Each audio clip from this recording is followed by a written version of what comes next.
Depuis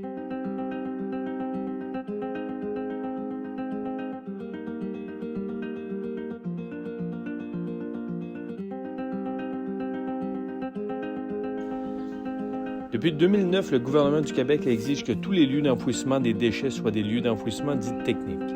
La Régie régionale de gestion des matières résiduelles de Portneuf exploite son propre site d'enfouissement depuis 1988. Situé dans le complexe environnemental de Neuville, le lieu d'enfouissement est donc devenu un lieu d'enfouissement technique selon les exigences gouvernementales.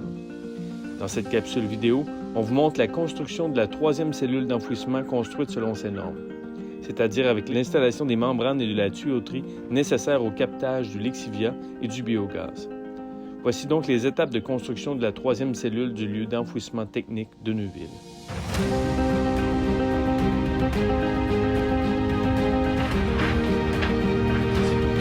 Durant la phase d'élaboration du projet, la Régie a préparé les plans et devis pour la réalisation du projet et doit aller en appel d'offres en vue de la conception et de l'exécution des travaux. Une fois le contrat octroyé, une première réunion de chantier où sont conviés l'entrepreneur, les ingénieurs et la Régie a lieu avant le début de la construction.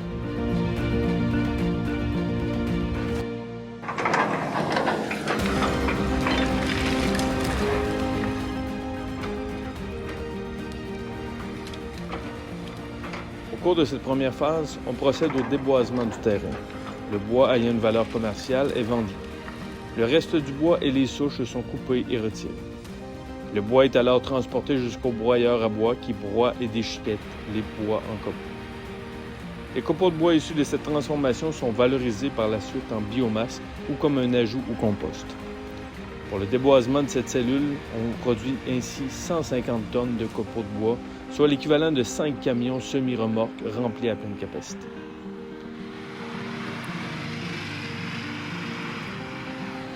Pour cette étape, on procède à l'enlèvement de la couche végétale. Cette couche est enlevée pour être entreposée afin de la réutiliser à nouveau comme matériau de recouvrement final lors de la fermeture complète de la cellule lorsque celle-ci aura atteint sa pleine capacité. Toujours selon les plans et devis, une couche de sable est extraite pour la préparation et le nivellement du fond de terrain avant de procéder à l'installation des couches de membranes imperméables. La vérification des niveaux est réalisée par relevé GPS. La durée des travaux d'excavation et de préparation du terrain est d'environ 4 semaines. Le sable est mis de côté pour être réutilisé ultérieurement à la fin des travaux comme couche de protection par-dessus les membranes.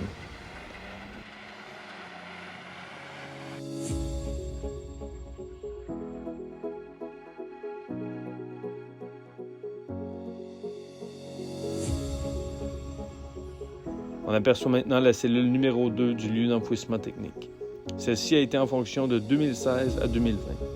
La capacité maximale de la cellule est d'environ 420 000 mètres cubes.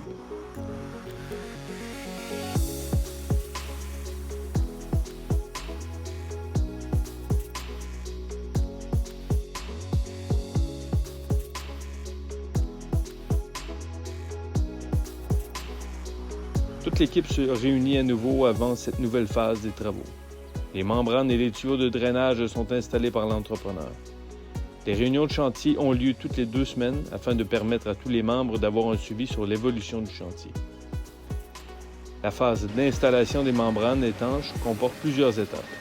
La première couche, ou couche de fond, est composée de la natte bentonitique. La bentonite est une argile qui augmente de volume lorsqu'elle est humide et qui peut absorber plusieurs fois sa masse en eau. La fonction de la natte bentonitique est donc de gonfler et de colmater les trous s'il advenait une perforation des membranes. Entre les 2 joints de cette même couche, on s'assure d'épandre de la bentonite afin de sceller les 2 membranes ensemble. La géomembrane est une membrane scellée dont la matière s'écoule dessus. Les sacs déposés sur les membranes servent à faire du poids pour éviter que le vent les déplace. Ensuite, il faut rendre étanches les membranes en effectuant une soudure de celle-ci. La soudeuse automatisée effectue une double soudure des membranes pour assurer l'étanchéité. Lors des tests d'étanchéité, de l'air est injecté entre les 2 soudures afin de vérifier l'imperméabilité des soudures.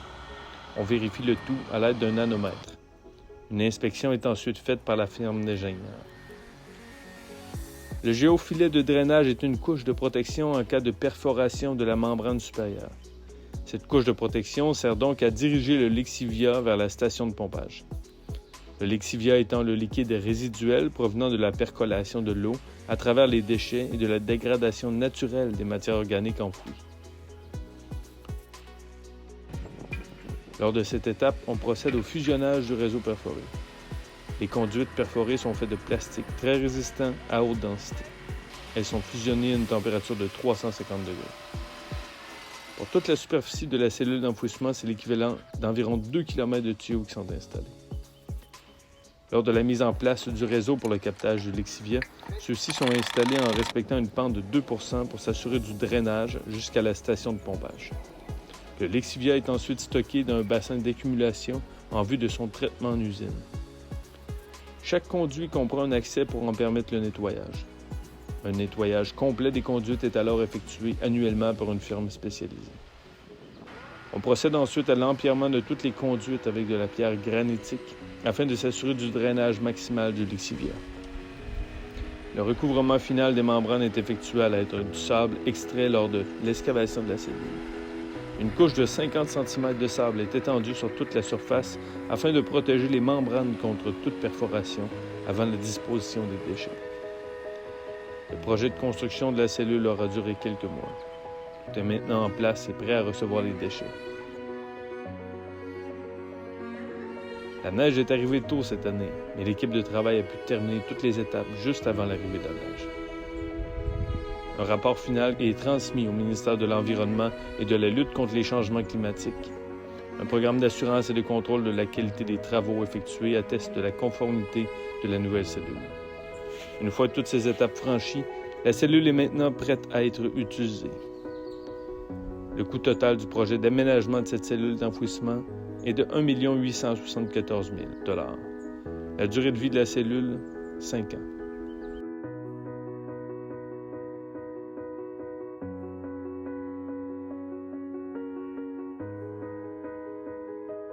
Et pour conclure notre capsule, nous vous invitons à trier mieux et jeter moins. En participant à l'effort collectif de réduction des déchets, on contribue à augmenter la durée de vie des installations d'enfouissement et préserver les ressources.